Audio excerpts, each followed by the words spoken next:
January 16th, 2026. How's it going, guys? I got another video for you of Las Vegas, Nevada. Now, we were out there 6 days, 7 nights, and no city's perfect. But I will say they got a lot better police force. They got a lot more security out there. And Kansas City, they're going to need all the help they can get if they have all that for the soccer deal, because this will be a mess. But a lot of stuff has been cleared up out there in Las Vegas. And what I mean by that is, like, it used to be pretty rough to walk from like Circus down to the Strat, and it was kind of dicey. There was a lot of bad stuff going on in between that area. Well, this was the first time we walked down through there because they had got a lot of that cleaned up. You can actually walk from Circus down to the Strat, and you don't really have to worry about that much now. I'm not saying that anything is a possibility anywhere. Anything can happen. But what you're looking at right here is this is what really got to me. Now, here in Kansas City, you can walk different places, and man, the weed smell about knock you over. Out there in Las Vegas, it's really not that bad. You don't really smell it because it's illegal to actually be out on the main drags in the streets smoking that stuff. Okay, and they have designated certain areas. What I understand, and people are supposed to go do it in their homes if off in their little corners and stuff, so you don't get fumigated, which is a good thing. But this really got to me. We were walking down the main drag of Las Vegas Boulevard. Now, this is illegal, what you're seeing right here. There was three black gentlemen, and this was basically, this guy had a blunt, and he had weed in it. And I don't know where I'm standing here if you guys can see it, but anyway, he was getting ready. He's holding it here, the blunt. He's passing it to the other guy. And this was out, like I say, on Las Vegas Boulevard. So I wanted to show that because no city's immune from drugs. Drugs are everywhere.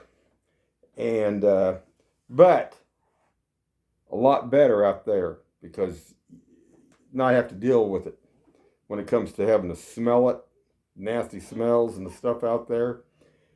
And most of the casinos, most everybody has a good time. Everybody has fun.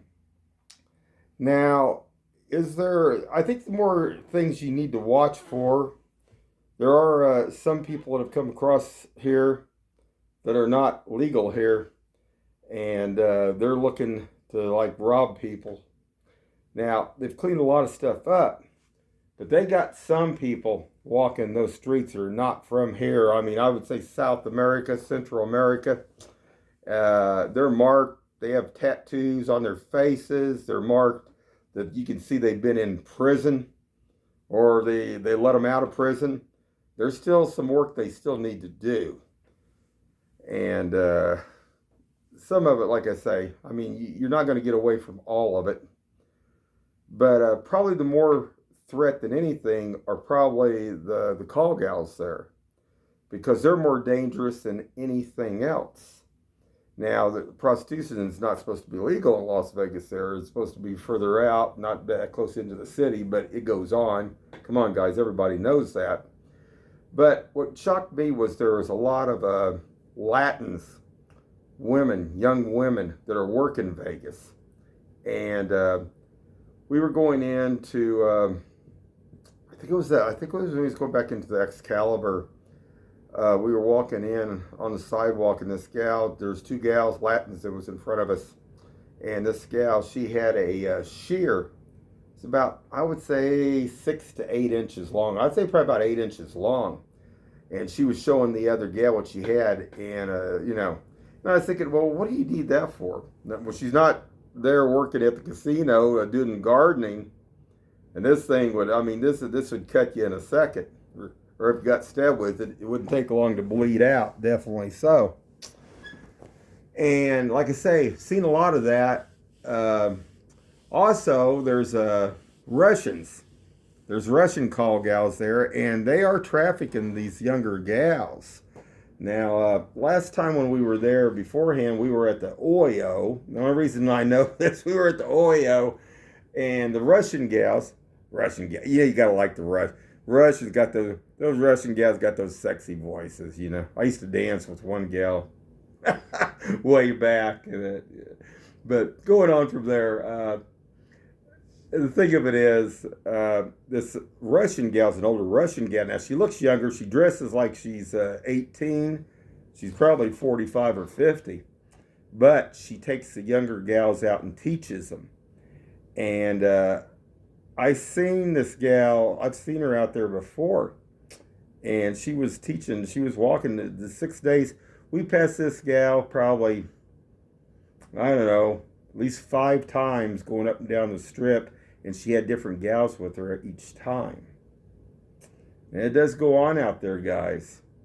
But like I say, that's probably more of the threat than anything. Those gals are more gals like that. Some of those gals have been in prison, or some are not been in prison. They're hooked to the cartels and stuff, and they're dangerous, very dangerous. They're just as dangerous as a guy. A lot of guys don't think that, but they are. Something that people definitely guys need to really think about. But I wanted to show this. You know, we don't sugarcoat nothing here. Is Vegas safer than Kansas City? Oh, definitely safer than Kansas City. By 100 times, probably 1,000 times. Because their security and their police force work in hand-in-hand cooperation. And what I mean by that, too, is like if there's a problem, they get it done. They get it taken out real quick. I mean, we watch a lot of other YouTubers. Yeah, I don't know if you guys ever watch this stuff down there on Fremont and stuff, but one night there's one guy, I think it's a Casher Crash? Yeah. Yeah, Casher Crash. He was walking down there and this guy had a knife.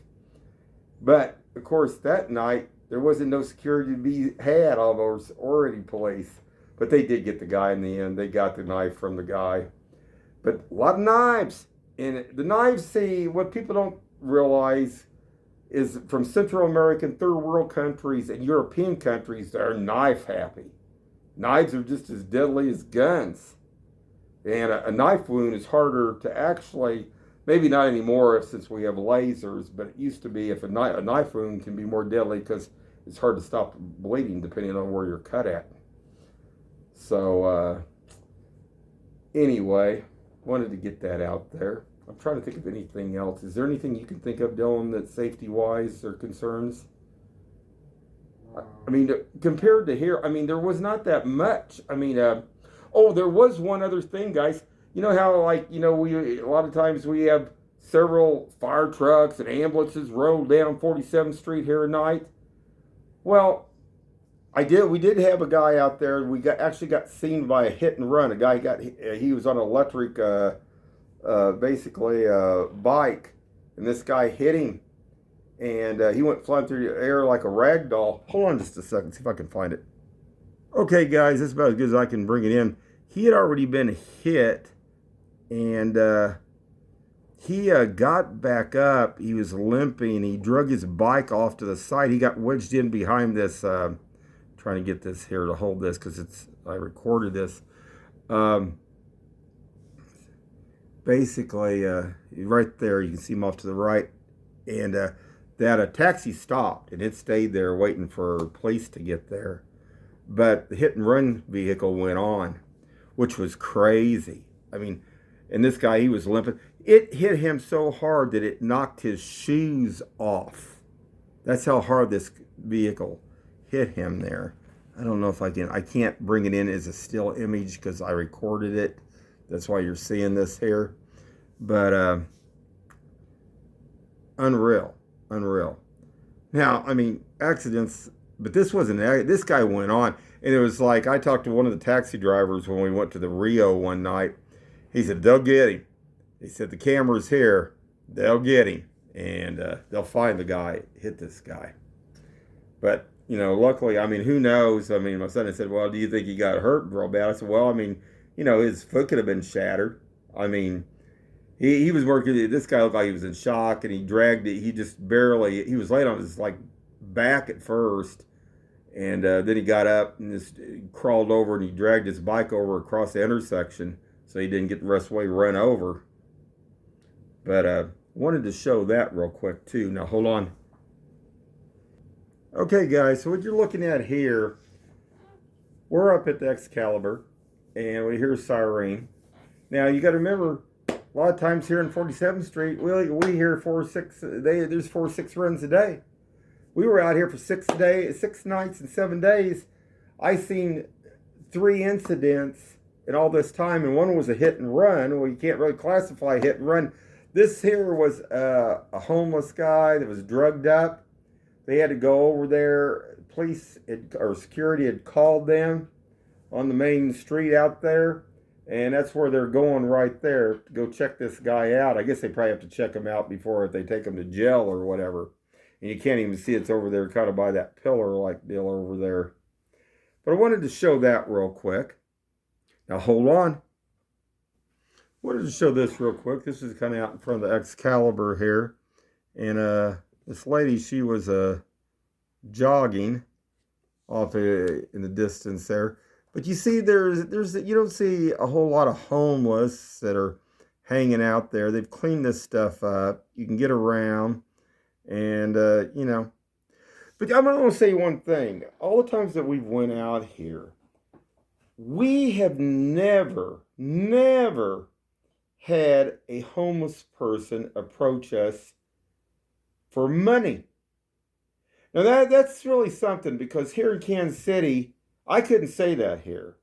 I bet I've been approached by people over 100 times in probably the last 3 years asking for money, wanting money. So what does that say about the areas here? Now, I'm not saying there's homeless. They supposedly have a whole bunch of homeless out there. But it's different because, I don't know, maybe they give them more in the sense that you let them at least have enough food and other stuff, help them out or something. But they're not all wanting to be drugged out. Some of them are hooked on stuff probably, but the deal of it is, it's maybe they are getting help out there, or here it's a continuous deal. But I wanted to kind of show that. Now hold on. I'm going to show that real quick too. There's Excalibur, and it's sign out in front and stuff. You can see the mountains kind of in the background. And Excalibur is still a good value. I actually went there when they first opened up. I was there when they opened the Luxor up. And I remember when you could ride around the whole inside of the Luxor on it was like one of those, like the River of the Nile is what they called it, going around in there.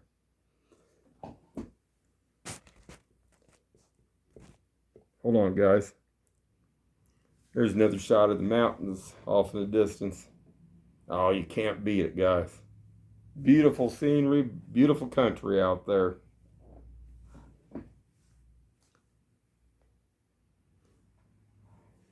All right, guys. We're going to wrap this part of it up pretty quick. We're going to do one on gambling. We're going to show a lot more photos than it. But just wanted to show, no place is perfect. But like I say, they got their stuff together out there a lot more. And they've cleaned a lot of it up. And I was shocked that, because that area between Circus Circus and the Strat used to be really, really kind of dicey, and it's not no more. They're making improvements. It'd be nice to see Kansas City to do some of that too. But I guess as Kansas City got a RV today. What did they spend on that? A couple mil? Oh, well, that should help. Shoot, maybe they could have got some more cruisers out there and some more officers out there. That might have been a little bit better. I don't know. It's just crazy, man. A lot of work needs to be done here, but I don't know. Anyway, guys, we're going to wrap it up. And we got one on gambling, and we're going to show a whole lot of photos of Vegas and places you can go to and check out. A lot of free places, too, that you can go into, from the conservatory to checking out all the different fountains and everything else. Have a good one.